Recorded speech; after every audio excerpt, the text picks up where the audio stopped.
morning, Alamance Presbyterian Church. This is your Associate Pastor, Jess Rigel.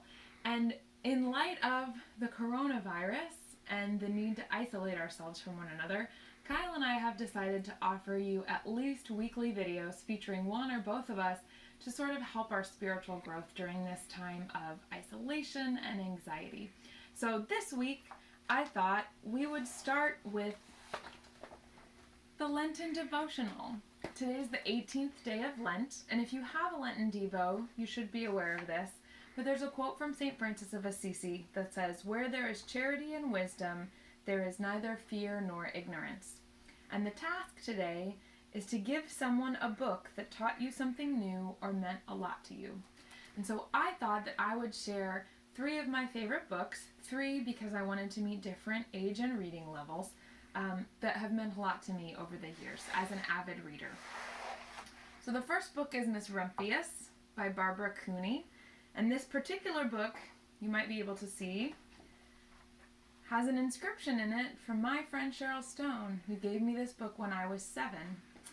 And it's not only beautifully illustrated, but it's the story of a young woman who is compelled by her grandfather to do 3 things with her life and how she lives into those things. It's one of my favorite books ever, and it was a really meaningful gift to me when I received it, and it remains a really meaningful gift today. So this is for your younger readers. For middle and high school readers, one of my favorite books of all time is a book by Patrick Ness called A Monster Calls. It's a gift from the late Siobhan Dowd, who's an Irish writer who died before her time, and it's a story not only about monsters, but about grief and about death and about how children deal with grief and death and anger. It's an extraordinary story. It makes me cry just like thinking about it. This is really, really a good book. So this is for middle high school readers, maybe some advanced 5th and 6th graders. It's a great book to read with your kids. It's very meaningful.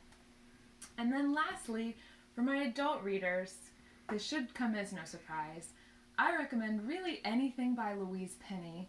This is the first in her detective series featuring the chief of the Sûreté de Quebec, Armand Gamache. It's called Still Life. There are 15 books in this series. Each of them gets consistently better and more rich and meaningful. And they're just, if you like mysteries, if you like Canada, if you want to incorporate new and fabulous curse words that only have meaning in French Canada into your vocabulary, such as tabarnak, it's a really wonderful series to read and really rich and meaningful. It's also meaningful because the author has these wonderful forewords and afterwords that recount her husband's struggle with an eventual loss to dementia. And so it's a beautiful connection with the author herself through the character she's writing about. So highly recommend Still Life by Louise Penny if you haven't been introduced to her, or any of the other books. And these were recommended as a gift actually from a pulpit when I was attending church in Nashville, Tennessee.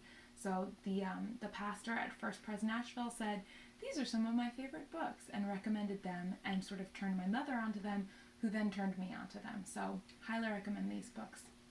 So hopefully these are some ways that you can engage in the spiritual practice of reading for meaning during this time where there isn't really a lot of other things to do.